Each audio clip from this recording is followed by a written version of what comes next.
guys, welcome back to Host Homes. We hope you're having a great time tonight. We're so excited to jump back into this series, Life Has a Purpose. But before we do, I kind of wonder, have you ever been in a community group that has just been awkward? Maybe you felt awkward. Maybe you don't feel like you're able to share.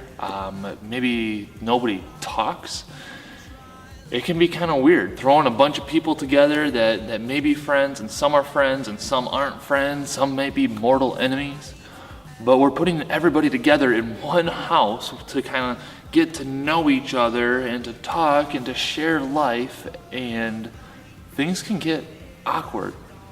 It might be easier to just not come to community groups. It might be easier to just do you on your own. But unfortunately, that's not what God calls us to do. God calls us to be in community with other people. It started from the very beginning when Adam was created.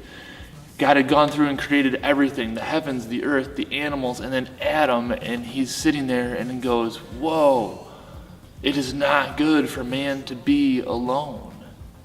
And then he created Eve. And then they began to begin this new relationship of doing life together.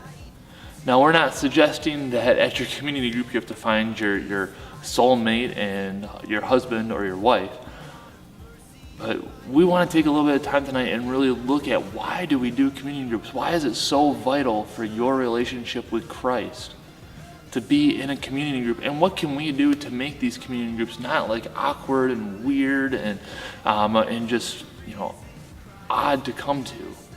We want these places to be safe. We want them to be inviting. We want them to be a place where you can come and just lay down what's going on in your life and be supported. And when good things are happening in your life, to celebrate with each other and just be excited to walk through life with each other. So we're going to jump into this. We got a couple different just scripture verses that we're going to pull from different sides, and then you guys are going to get a chance to talk about this in your community groups. So we're going to be talking about community a lot tonight. And the first thing about community that we want to remember is that community leads to being a part of God's family. Now, being a part of a family can mean a whole bunch of different things to a whole bunch of different people. We all come from different backgrounds. We all come from different types of families. But when we talk about being part of God's family, we're talking about a group of people who are just committed and sold out for each other. We're talking about deep relationships. We're talking about people who care for each other on a day in and day out basis. People who put other people's needs in front of theirs. And that's what we want our community groups to be like. We want them to be a place where you guys know each other deeply. You have deep relationships that aren't just show up on Sunday morning and Sunday night and hang out, and that's the only time that you know each other. We want these to be places where if somebody's having a tough time with a grandpa or a grandma getting ill, then we can be there and we can support them through that. And we can put our thoughts and our worries and our busyness aside and care for that person. And the same thing is true the opposite way. We are here to celebrate with each other. We're here to have fun together. That's what it means to be part of God's family.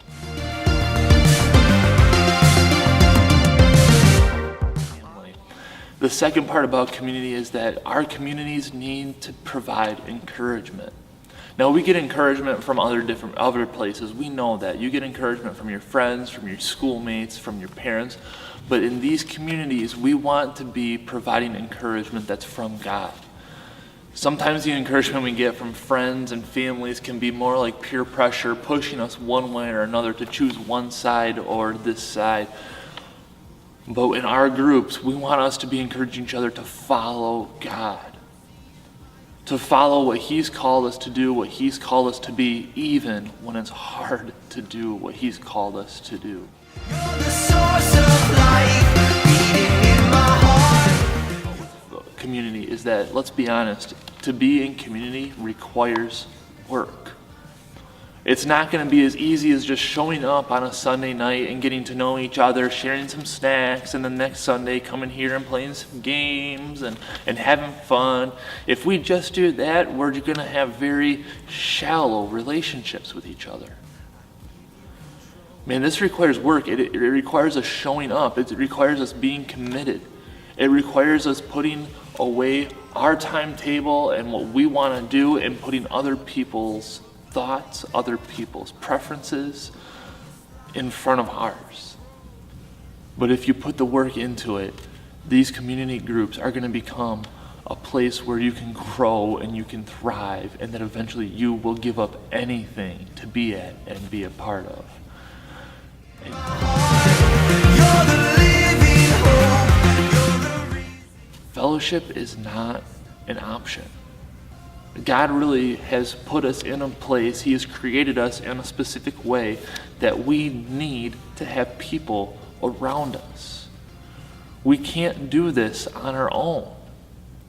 From the beginning of time, in Genesis 2:18, where God says, "It is not good for man to be alone," He has set the standard and said we can't walk through life, we can't be a good Christ follower on our own, because alone we are weak. But together, oh man, together, when our community groups come together and learn about God, to learn about Christ, how to live this out, man, there's nothing that is going to stop us from bringing the love of Christ. So we're going to actually stop and we're going to take some time in your community groups and you're going to dive into, hey, what can you guys do as a group to become more like a family, to be more committed to each other? And for a while, you guys are going to have a chance to sit down and write a covenant together. A covenant of how you guys can work together, how you can come together and have expectations so that it is a safe place for you guys to show up, that people are able to share their cares and concerns, and they don't have to worry about somebody judging somebody else about something, or whether or not somebody's going to go tell their friend what's going on in this person's life.